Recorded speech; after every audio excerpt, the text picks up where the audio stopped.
In a quiet town in Oregon lived a little girl named Sophie. And wherever Sophie went, Teddy went too. Teddy wasn't just a toy, he was her best friend.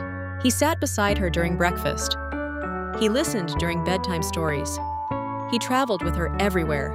Most importantly, Teddy helped Sophie feel brave whenever she felt scared. One chilly autumn morning, Sophie climbed onto her school bus, carrying Teddy tightly.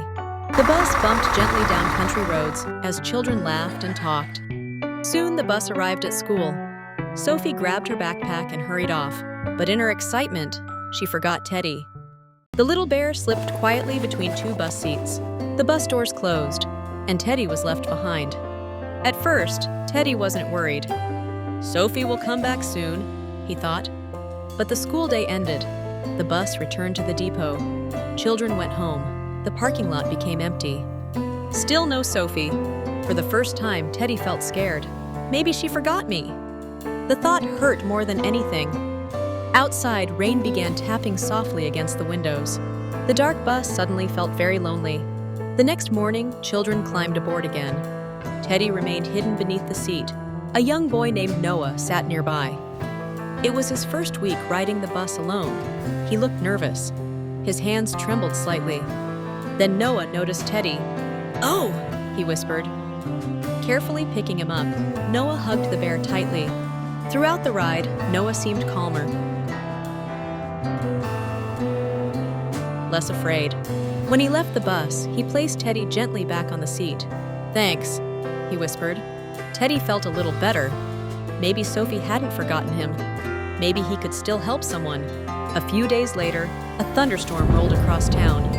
Lightning flashed outside the bus windows. A little girl named Emma began crying quietly. She hated storms. Mr. Jenkins noticed Teddy sitting nearby.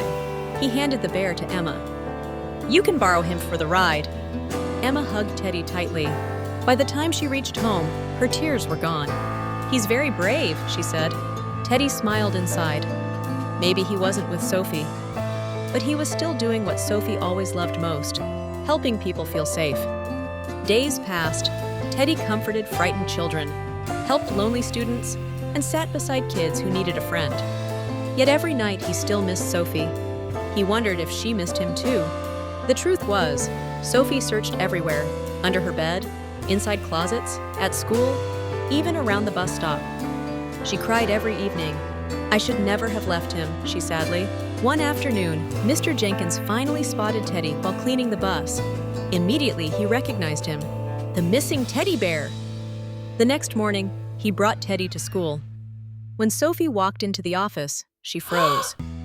There was Teddy, sitting on the desk, waiting for her. "Teddy!" She ran forward and wrapped him in the biggest hug imaginable. Tears filled her eyes. "I thought I'd lost you forever." At that moment, Teddy understood something important. Sophie had never forgotten him, not for a single day. Sometimes people become separated. Sometimes life takes unexpected turns. But real love doesn't disappear, even when we can't see it. Even when we feel alone, love remains, always. That evening, Teddy sat beside Sophie once again during bedtime.